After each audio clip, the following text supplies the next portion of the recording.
E a secretária de Educação de João Pessoa, América Castro, anunciou a realização de um concurso com 405 vagas, incluindo os cargos de professor de ensino religioso e bibliotecário, que serão novidade na rede municipal de ensino. Segundo a chefe da pasta, o edital deve ser publicado no início deste ano.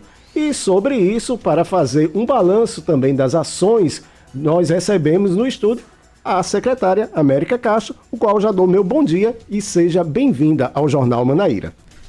Bom dia a você, Marcos, bom dia também a você, Cláudia, bom dia a quem está nos escutando em casa, no rádio, no dia a dia, no seu trabalho. Para mim é uma alegria muito grande poder estar aqui com vocês para a gente falar um pouco sobre a educação.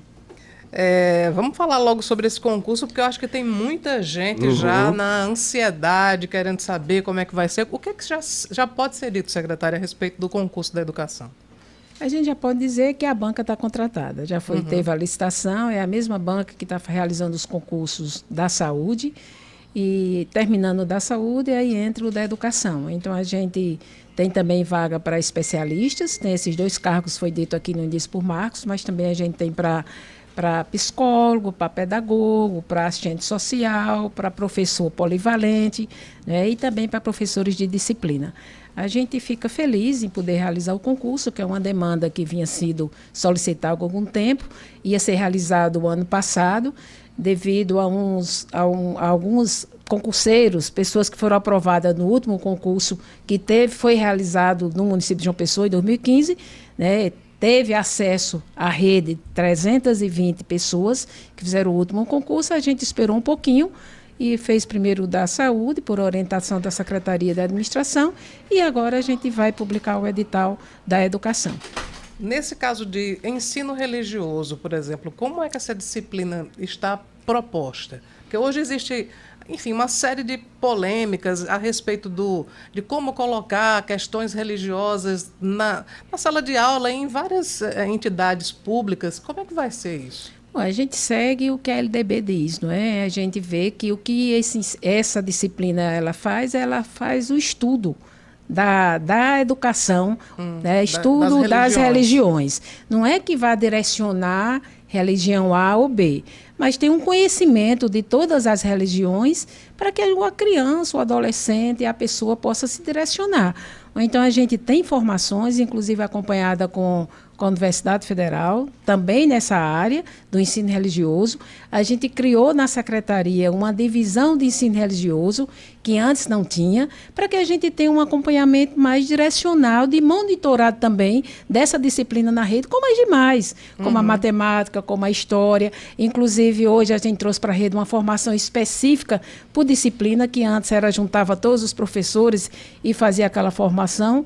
Hoje a gente tem trabalhado especificamente por cada área, tem a orientação, tem a formação para a história, para o ensino religioso, para a matemática, para os polivalentes. Então, isso tem sido muito bom, né? Inclusive, oportuniza a secretaria a escuta, né? Quando a gente possa escutar aqueles professores que estão lá direcionados daquela disciplina, para que a gente possa acertar mais. Quando a gente escuta mais, a gente também acerta mais.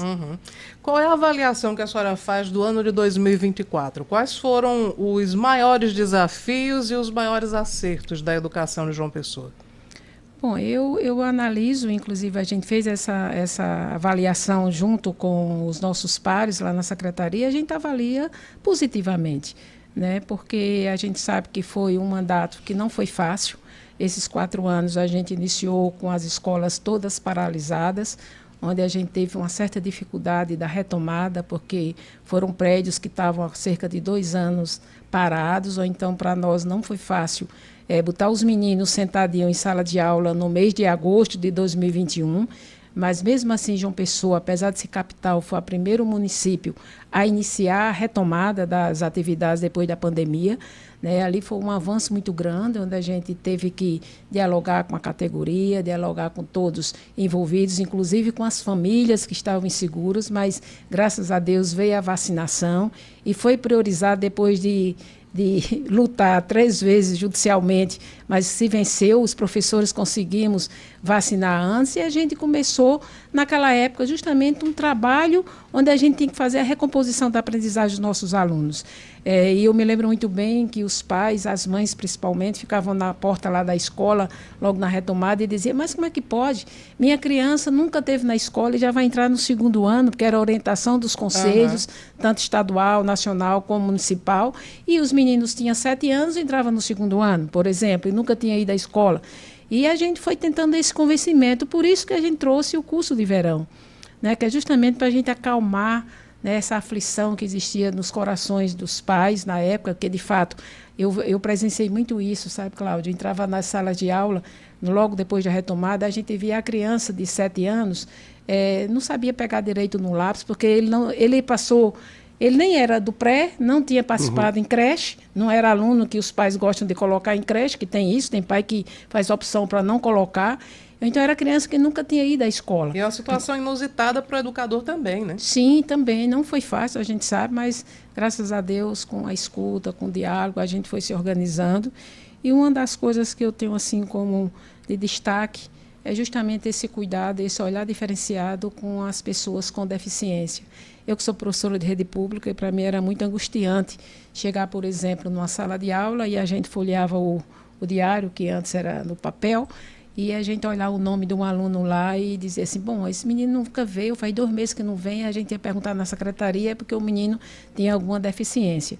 E graças a Deus, isso aqui na rede, a gente trouxe todos esses meninos, inclusive no período da pandemia, para poder frequentar a escola, além de estar matriculado, que é diferente, matriculado, matriculava, mas não conseguia frequentar. A gente trouxe também para poder frequentar a escola. Então, isso foi um avanço muito grande, a gente avançou muito no universo de 380 crianças com deficiência. Hoje a gente tem cerca de 5.300, com acompanhamento, com vários testemunhos de pais, de mães, que dizem que a criança tem melhorado, né, na interação dentro de casa também, onde a gente tem crianças delas, muitas que estão lendo hoje, não é? Que pode sim aprender, então a gente tem esse educador social. Aí eu sempre, quando eu falo neles, eu faço uma gratidão, eu tenho um agradecimento especial, porque a gente sabe que não é fácil, né, a função que eles desenvolvem dentro da escola. Aí a gente agradece pela dedicação de cada um, de cada uma que tem feito um trabalho brilhante em toda a rede, sabe? O importante é isso, é porque a gente tem feito um trabalho de rede. Não tem aquela escola que oferta isso. A gente tem as escolas da rede de João Pessoa que ofertam todos os projetos e todos eles são monitorados e acompanhados. Então, isso é um avanço muito grande que a gente teve na rede. Aí a gente fica feliz quando no final do ano se coroa, no final do mandato tem a coroação de um reconhecimento de melhoria da aprendizagem da educação no município de João Pessoa, onde a gente é destaque e recebe o selo ouro lá do MEC.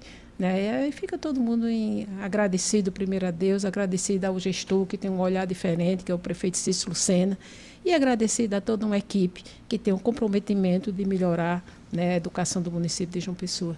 Secretária, na questão das reformas das escolas, né, das escolas municipais, como é que está o processo hoje? Porque é o seguinte, teve um pai que me procurou, ele inclusive tem um filho numa escola municipal em Mangabeira, a João Gadelha, e ele me relatou o seguinte, que desde a entrada do filho dele, há 3 anos atrás, essa escola em específico, ela continua em reforma até hoje. Como é que está a situação hoje? Essa escola, eu vou até além, o pai foi bondoso. Essa escola, quando eu cheguei na prefeitura, ela já estava em reforma. Ela é uma daquelas 45 unidades que iniciaram a reforma no ano de 2019, mais ou menos, e parou por causa da pandemia, e quando a gente retomou, ela estava ainda necessitando de melhorias, porque não tinha sido concluído. E a gente teve alguma dificuldade, porque teve que fazer distrato do contrato que já existia, teve que licitar de novo, teve que planilhar, porque com o período que ficou paralisado, a gente sabe que aumentou os serviços, mas essa unidade a gente entregou à comunidade. Ela foi entregue com cerca de mais ou menos 1 mês. A escola ficou linda, no padrão Cícero Lucena, com sala Google, né, com acompanhamento especializado, com recreio coberto, com climatização, com acessibilidade, para a gente poder dar fim nesses processos do Ministério Público para trazer acessibilidade, é uma coisa que é importante e a gestão tem esse reconhecimento, por isso que todas as nossas reformas estão incluindo também a acessibilidade. Então, ela está concluída. Como ela, a gente entregou mais 41 unidades, né? Então, a gente está chegando ao número das 45, além de ter iniciado 52, todas elas para serem reconstruídas, porque a gente está trazendo um modelo novo. Vocês, quando andam aí nas ruas, acho que vocês verem aquele modelozinho daquela entrada, a gente quebrando o muro, derrubando aqueles muros que para trazer justamente um olhar do externo para dentro da escola. Eu, enquanto servidora pública, eu acho isso importante, né? E trazendo todo esse padrão de uma escola bonita, agradável, que a gente incentiva a criança a voltar no outro dia. É um papel do educador, é um papel da secretaria, para que a gente traga uns espaços bacanas, para que a gente possa motivar não só o nosso alunado, mas também o nosso servidor, ter seu cantinho lá específico, para o seu repouso de uma aula para outro, ou para se você está guardando alguma coisa lá no momento para fazer reunião, para planejamento, já que o professor tem também uma carga horária específica para isso. Secretária, a rede municipal aqui de João Pessoa, ela optou, desde o primeiro mandato do prefeito Cícero Lucena, por um modelo de arte que é o balé Bolshoi. Eu queria que a senhora falasse um pouco sobre isso, como é que anda, né, o desenvolvimento desses alunos e por que vocês apostam nesse tipo de atividade extra-sala. Bom, a gente primeiro aposta porque a gente viu que nos primeiros meninos que foram lá para a escola, todos eles hoje são pessoas de nomes e vivem bem. Todos eles conseguiram ajudar suas famílias que são de renda baixa, né? Então, isso é um ponto principal, dar oportunidade a essa meninada que está na rede, da empregabilidade. Essa é a primeira coisa, não é? E depois a gente vê a importância de trazer essa parte lúdica para dentro da rede, né? A escola não é só o conteúdo lá do dia a dia, do papel, do caderno, do quadro. É também esse outro movimento que a gente faz através da arte. Da arte, do esporte, da cultura. E, então, interessante, a gente começou logo em 2021, para você ver a importância que a gente dá, que o prefeito Cícero dá a essa parceria com a escola do Bolshoi. E logo em 2021 a gente já conseguiu fazer uma triagem, são cerca de 1.200 alunos, chega até 1.600 alunos que a gente faz a triagem nas escolas para trazer um número que é importante, que a gente pega um número assim grande, sabe, Cláudia, que é para poder a gente garantir a vaga dos nossos meninos lá. A gente traz uma amostragem grandiosa, que é de 1.500, e a gente vai filtrando e trazendo os melhores e fica num universo de 600. Para quando o pessoal, os servidores da escola, vêm até a visita para fazer a escolha, aí a gente tira 20. Aí desses 20 vão para lá. Por isso que todos esses 4 anos do governo Cícero, a gente conseguiu deixar a representatividade de João Pessoa lá na escola. Primeiro ano a gente deixou o universo de 10, depois a gente conseguiu botar mais 3 crianças, do outro ano a gente botou 4 crianças, e esse ano a gente conseguiu botar 3 crianças lá.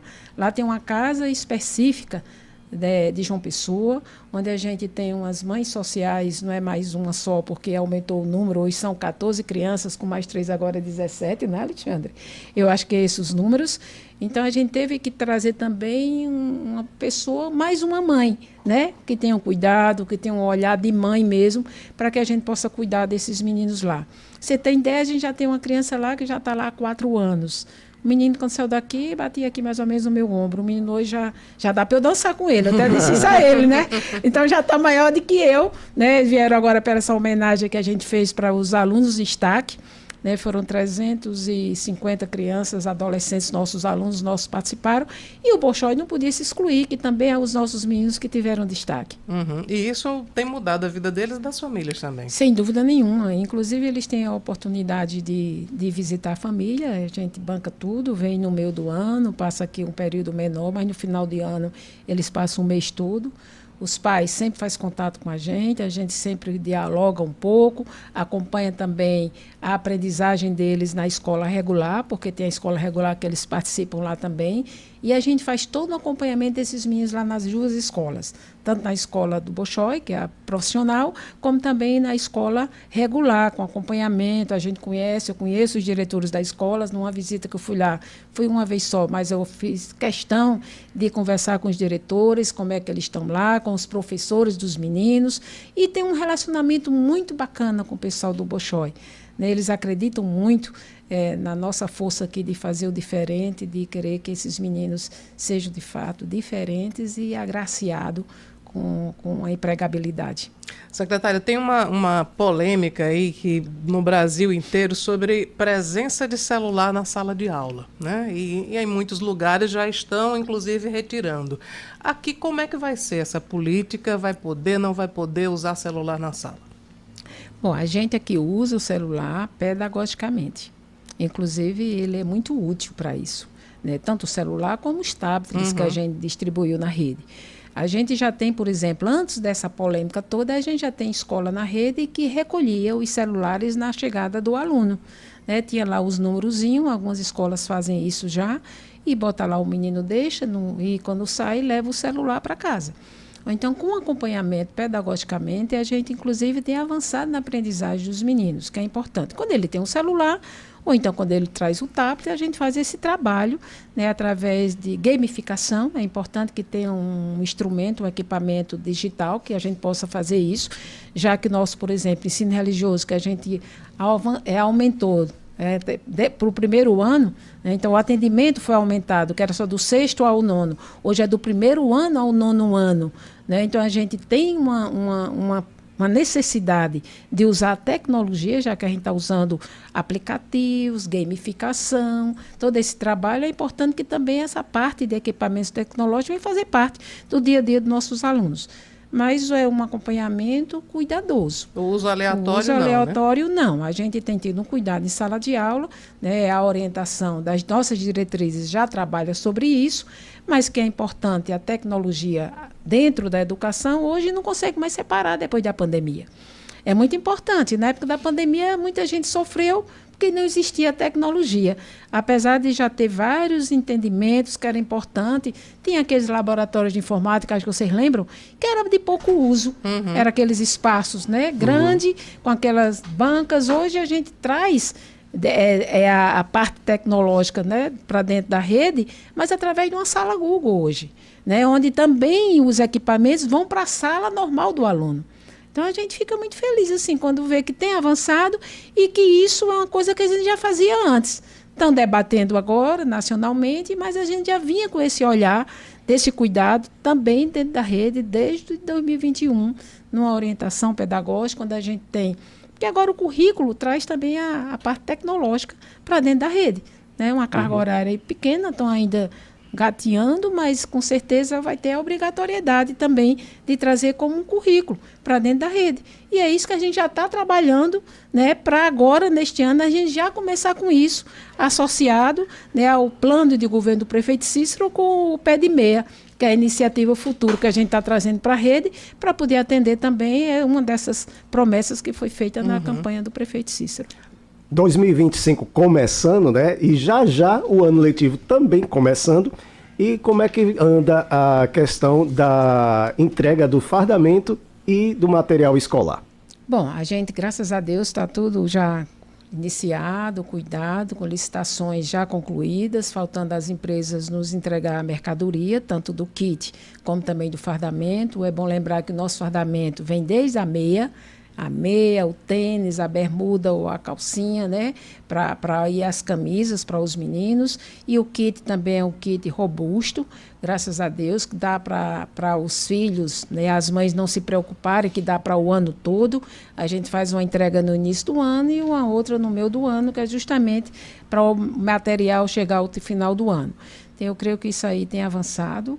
É um ponto que a gente, às vezes, tem problemas, porque a gente licita, Cláudia, e às vezes as empresas demoram, porque também coincide com o recesso coletivo das empresas, que eles dão férias coletivas no final do ano. Geralmente eles aproveitam Natal e essas empresas só voltam a funcionar nos meados do 20 de janeiro. que isso é uma coisa que é ruim para a gente, que está no dia a dia do serviço público, mas está tudo encaminhado e eu creio que também esse ano dará certo, como aconteceu em 2024, a entrega logo no início do ano letivo. Né? Como é que é esse dilema de gestora pública? Porque as famílias esperam, a prefeitura já contratou, já fez licitação, aí a empresa não entrega, o Ministério Público pressiona, e como é que fica a gestora no meio disso tudo? A gente fica muito agoniada, deixa eu dizer a vocês, né?